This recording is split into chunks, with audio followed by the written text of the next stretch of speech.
Now, before I introduce our presenter, I would like to note that this is a special screening, as it is the birthday screening for our founder of the Cinemaniacs, Lee Gambin, who unfortunately passed away in May of 2024.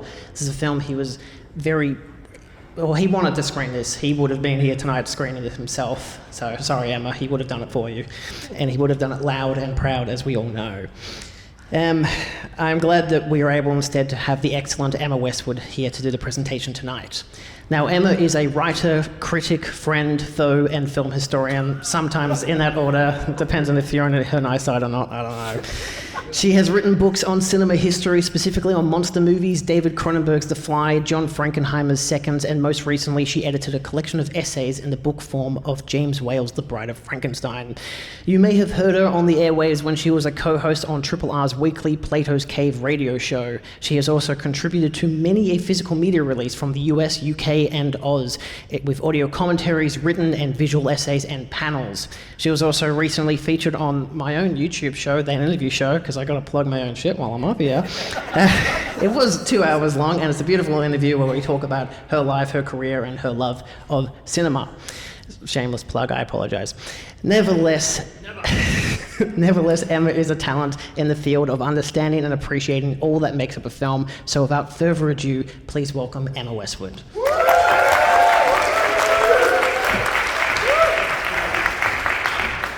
Thank you. All right. Okay, people. As Julian was saying, the spirit of Cinemaniacs co-founder Lee Gambin is strong here tonight. And not just because it's his birthday tomorrow, but because we're finally screening Looking for Mr Goodbar, a film rarely screened across the last couple of decades or so, largely because it has been tied up with rights issues involving its soundtrack until very recently, really just last year. Lee really wanted to screen this film, as this Facebook post from a few years back confirms. He was waiting even longer than that, and I think Rob Povey was too, yes. He's here tonight. So we're finally about to fulfill his wish, which is why I can confidently say he's here in the house tonight, so don't you dare talk during my presentation or during the film, because he will turn and haunt you. Live forever. Looking for Mr Goodbar is about cruising bars, drinking alcohol, taking drugs and smoking ciggies. Normal and healthy things. It's also a balls and all depiction of strong, smart, independent women. Lee adored strong, smart, independent women, probably because they were the most important people in his life when he was growing up, his aunts, sisters and his mum. Goodbar celebrates these women, and it does so in a way that doesn't pander to ideals of what or who a woman should be, or by expecting them to be perfect little Stepford wives. Another book and movie cut from the same cloth as Goodbar, actually. It's liberating and it's non-judgmental, even if the woman's strength, smarts and independence lead to her downfall. It's not a film that blames her for that. She is a victim of circumstance and the people, mainly insecure men, around her. Okay, I thought I'd change that transition. That's stupid. That won't happen again. In the summer of 1975, Jaws was the biggest thing at the box office, and Judith Rosner's Looking for Mr Goodbar was the biggest book. Rosner had originally been commissioned by Nora Ephron, yes, the Nora Ephron of When Harry Met Sally and Sleepless in Seattle fame, to write a piece for Esquire magazine about Roseanne Quinn. But the piece was canned by Esquire due to the threat of legal problems. By the way, you can look up Roseanne Quinn and read about her in more detail after this screening if you're not familiar with her. Most of the audience of Looking for Mr Goodbar at the time of its release in 1977 would have known this background, but I don't want to spoil it for any of you who are coming in fresh tonight. So if you choose to watch the film again, look for where it plays out very cheekily with viewer expectations to keep people who probably felt like they knew what was going to happen on their toes, basically. Rosner didn't want to give up her story though. She turned her non-fiction article into a fictional novel instead, and while taking many creative liberties, she used Roseanne Quinn's example to create a highly provocative expose of a young woman, Teresa Dunn, exploring the possibilities of her emerging adulthood in the notoriously dangerous New York City of the 1970s. Given how successful this novel was, it's not surprising the film rights were snapped up quick smart, but the choice of director was less predictable. It was offered to this man, Richard Brooks, a veteran of the silver screen who was well into his 60s at the time of making this film, and as old school as this picture suggests. The biography on Brooks by Douglas K. Daniel is called Tough as Nails, which gives you a good idea of his character. He was a very masculine, Sam Peckinpah type of filmmaker, uncompromising, known for flying into rages on set. Not the type you'd think would want to direct a film about a sexually liberated young woman in the 1970s, brazenly picking up men, the direct product of second wave feminism, let alone the kind of person you think would understand the nuances of such a story. But Brooks took on the responsibility, and he did so admirably. He apparently didn't like Rosner's book, but could see a good film in it. So he went about adapting it into a screenplay to direct himself, which is something he had successfully done many times in the past, most notably with Blackboard Jungle, Elmer Gantry, and In Cold Blood.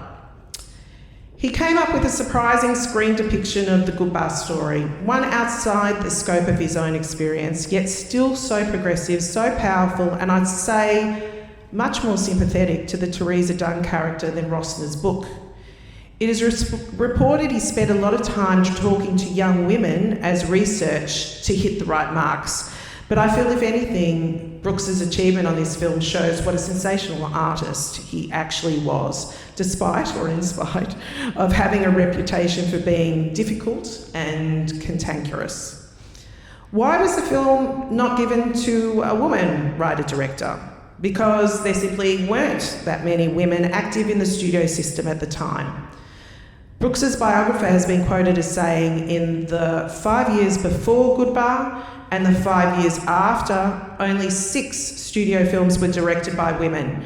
And I'm not sure if that can be verified, but it sort of sounds pretty accurate to me. So this woman's story was left in the hands of men to make, like these films.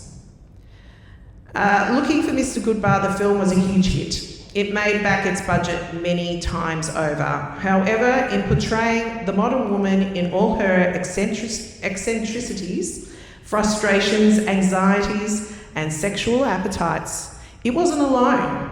Many other filmmakers were and had been venturing down the same incendiary path, such as, start up here, Diary of a Mad Housewife, that one, 1970, adapted from a book as well, directed by Frank Perry, ironically written, or the adaptation was written by his wife, Eleanor Perry.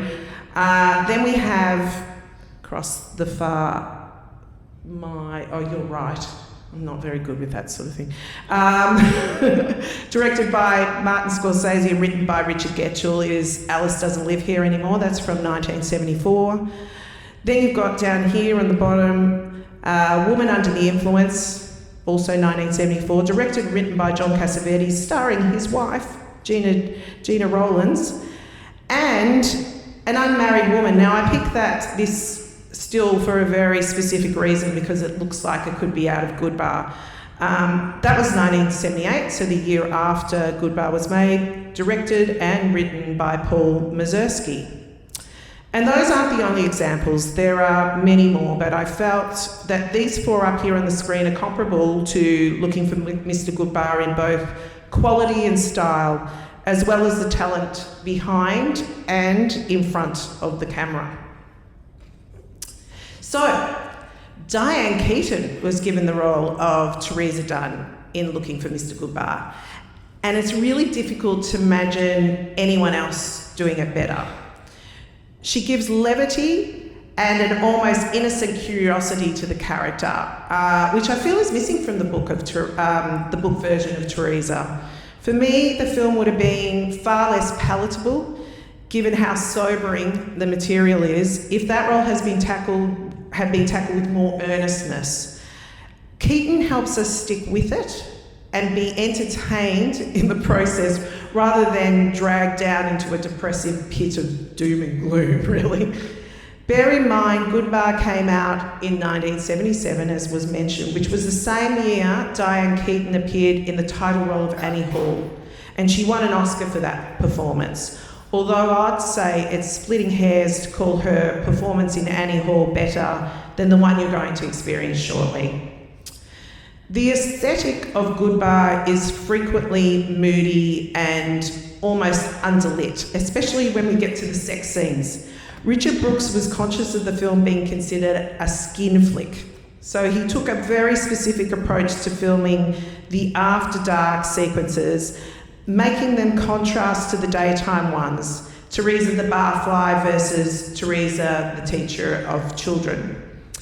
To get the right look, he took, this is how he explained it to the cinematographer, he took William A. Fraker, the DOP, from a darkly lit room into the bright noonday sun, then back into the dark room and immediately dropped his pants in front of him, asking Fraker what he saw.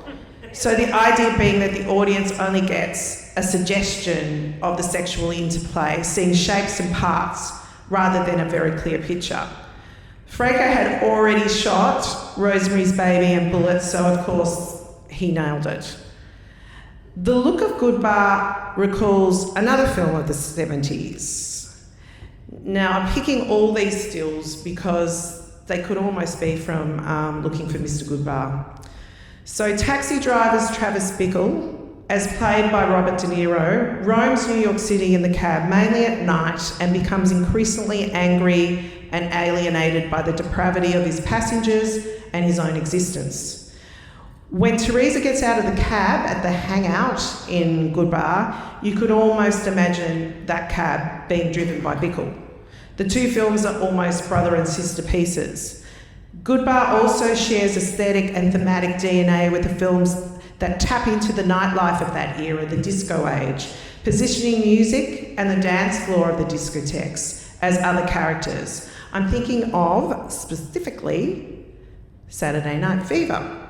And while disco doesn't dominate Goodbar in the way it does in Saturday Night Fever, it does add a constant heartbeat to the film, whether it's played at the bars and clubs where Teresa frequents, or in her apartment where she takes her pickups.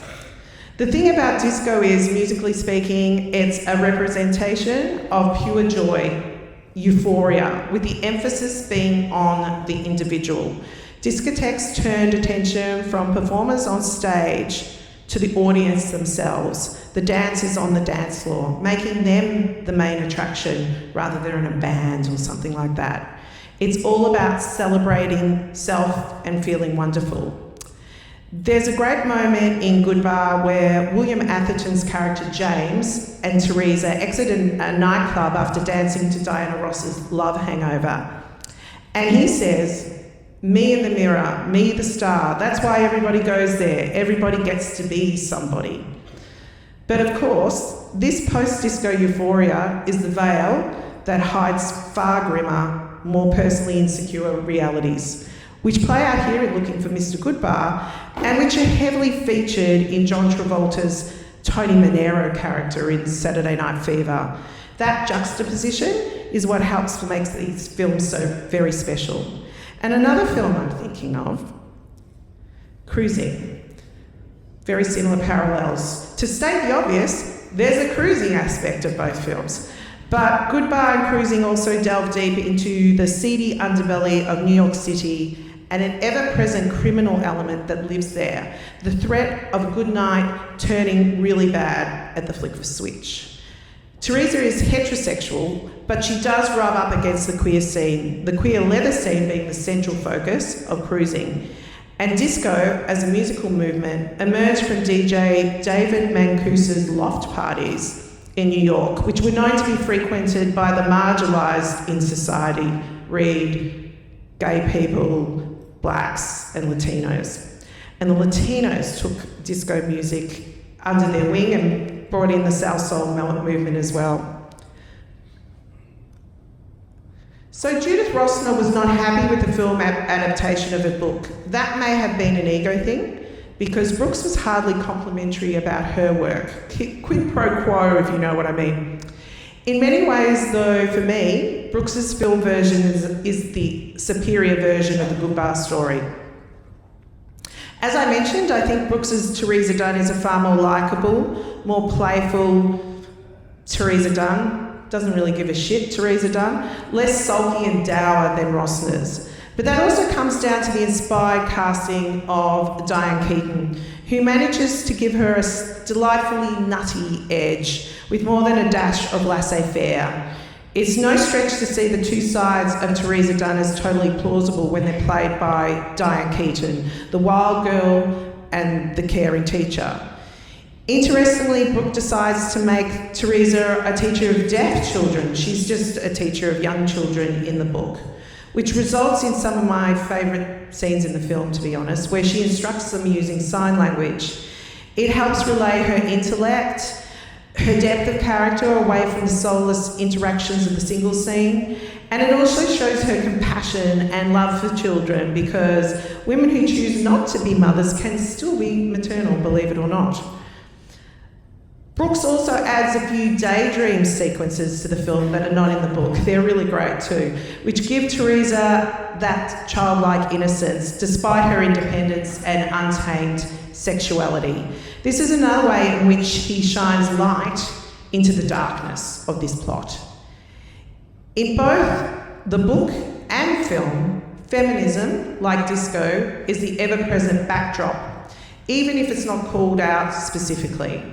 At one point in the book, Rosner writes, "The new woman's movement made her uncomfortable. The equal pay demand seemed all right, but she had that anyway, and she was upset by the stridency of much of it, the demands. It seemed like men must surely dislike women who were so demanding." This viewpoint from Teresa was typical, really, of that time. Feminism had become a bit of a dirty word for the average woman, too extreme, even though the women who may have held that view of feminism were the ones who had directly benefited from the movement. Brooks adds a scene in the beginning of the film, New Year's Eve, where, and it actually ends at New Year's Eve as well, this film tops and tails sort of a year in her life, where a program on TV is commemorating the women's equality marches of 1970. It's playing in the background, so he doesn't grandstand it, just makes it known, and it's playing while Teresa, ironically, is using one of those kind of strange exercise contraptions designed to firm up her bus line. In Brooks's screenplay, the men in Teresa's life are absolutely certifiably bonkers. Pretty much all of them, without exception, including William Atherton's character James, who is kind of the nice, traditional guy in Rosner's book. Teresa's hope for a better, more stable life, but not so in the film. All of these men together representing a rolling avalanche of threat to Teresa, as she is a threat to them, and their sense of how things should be. They call her lonely. She says, "I'm alone, not lonely." These men are Richard Kiley, as her domineering and explosive father, a pre-fame Richard Gere, over the end there up the top, who is the young, dumb and full of cum Tony. Perfect Tony Manero, Tony. Hilarious and scary at the same time. I'd go so far as saying this might be my favourite Richard Gere role. I mean, we needed more with him, just, you know, with jock straps doing push-ups on the floor. Young Tom Berenger down here in a breakout performance, and also, I didn't have room on my slide, but there's also Alan Feinstein, who plays her Professor Martin, and you'd know him from a billion TV shows, including Nip Tuck, so R.I.P. Julia McMahon.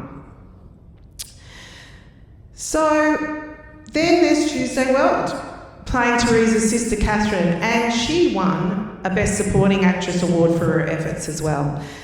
And I also must acknowledge that Priscilla Pointer, mother of actress Amy Irving, they actually played mother and daughter in Brian De Palma's Carrie, plays the mother of Teresa and Catherine Dunn in this film, and that she only just passed away in April at the grand old age of 100. Looking for Mr. Goodbar is a film that really demands your attention, giving you forewarning. The devil is in the details, so make sure your bladders are empty, your glass is full. No smoking in the cinema these days though, unfortunately. You should also be warned just for, in case strobing may affect you. There's some really strong strobing effects in the finale of this film. So, have a great screening, enjoy yourself. Happy birthday, Dust.